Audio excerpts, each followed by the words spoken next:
Hello, everyone, and welcome to the NEC On The Run podcast. Alongside Ralph Ventre, I'm Kyle Turner, and we're talking women's basketball today.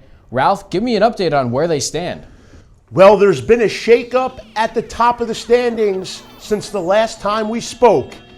The Bryant Bulldogs were a perfect 10-0, but they made a swing through the Keystone State, and they returned to Smithfield at 10-2.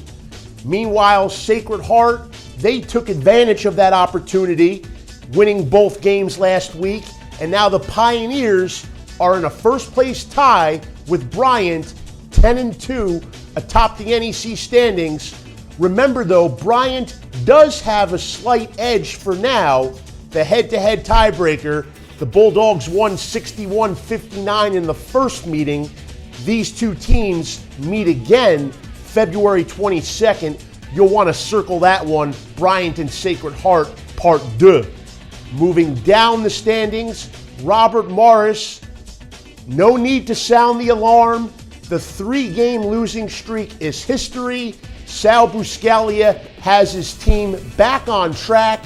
Colonials took down Bryant and Central Connecticut last week. Now in sole possession of third place, 8-4.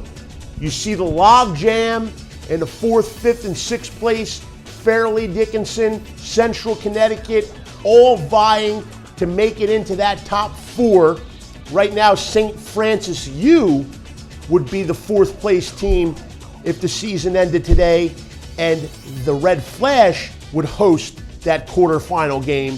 And then moving further down the standings, as the next couple of weeks unfold, there will be a battle down there for the final NEC tournament berth. Remember, the top 8 go to the NEC tournament. So there will be 2 teams who will not qualify for postseason play. That, of course, will be decided in the coming weeks. 6 games to go for each of the NEC's 10 teams. All right, Ralph, well, like you said, 6 games to go. We'll see which 8 teams make the postseason tournament. And now it's time to move to our next segment. Ralph, take your Twitter timeout. What do you got for me? Well, Kyle, I'm going to go for a double Twitter timeout here. You take that 30, we make it into a full. We have 2 tweets we're going to take a look at today.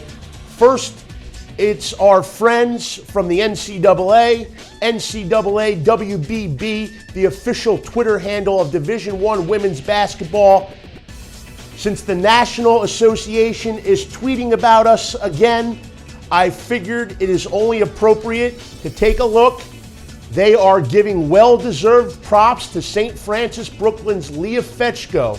We've talked about her on the show before. She was a big piece of St. Francis Brooklyn's 2015 NEC title run. This year, the lone returning starter for that team. She's a senior leader. She's more than just a top defender now. She's a scorer. She's doing it all for St. Francis Brooklyn. Some well-deserved recognition for Leah Fetchko. Now we take a look at our second tweet here from Nelson Castillo. He's the editor of the Blackbird Hoops Journal. Nelly Nell, as we like to call him here at NEC headquarters. It was a nice victory for the LIU Brooklyn Blackbirds, as Nelson points out. And it certainly helped first-year head coach Stephanie Oliver to have more players to turn to. The Blackbirds had been beaten up lately, but they returned 2 key members of the rotation. Dove is the team's leading scorer, 12.6 points per game. She's missed 4 games this year, but she was back on Saturday. Paris Jones, she's missed 4 games. So first-year head coach Stephanie Oliver hasn't always had her full arsenal this season, but it hasn't been a bad maiden voyage at all. Blackbirds are more than competitive, and if the season were to end today, they would be in the Northeast Conference Tournament. So we wish them a ton of health and best of luck to the Blackbirds as we hit the stretch run. All right, Ralph, well, staying healthy is always a key part in any season. Your Twitter timeout is over. Now it's time to take a look at the play of the week. Well, once again, Kyle, I'm going to double the pleasure here. We'll take a look at two buzzer beaters. First, in Monday's early game, St. Francis U, Jessica Kovac. She's the leading freshman scorer in the nation for a reason. She's second overall in Division I in three-point field goals made. And you can see range is not an issue. From way downtown, this was the top buzzer beater on Monday until a few hours later in the featured game of the week on ESPN3, Central Connecticut looking to claw back into this one at Robert Morris. End of the third quarter, it looks like Robert Morris will get the final shot, but no, here's the steal and the half-court heave to beat the buzzer. Folks, you don't see this every day. Two SC top 10 worthy buzzer beaters, and just two prime examples of why you don't want to miss NEC women's basketball when it's live on Front Row or ESPN3.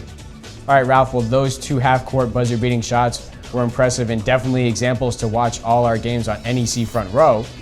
But now let's take a look ahead. What do you got?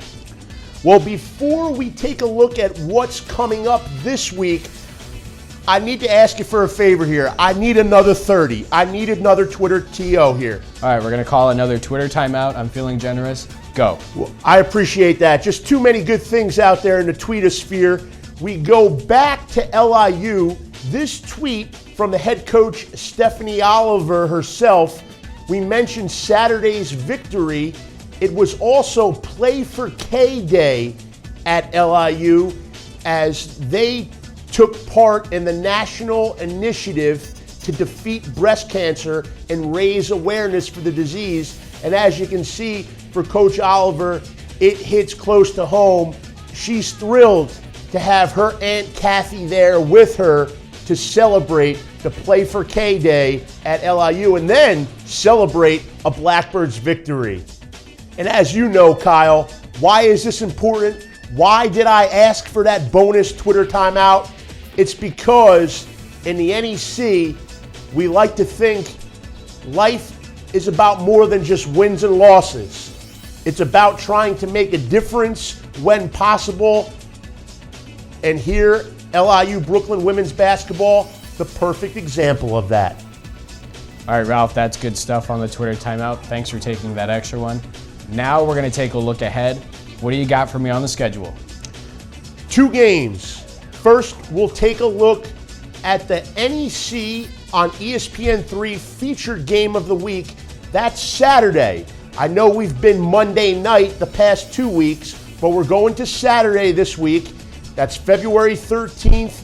Mount St. Mary's will host St. Francis U.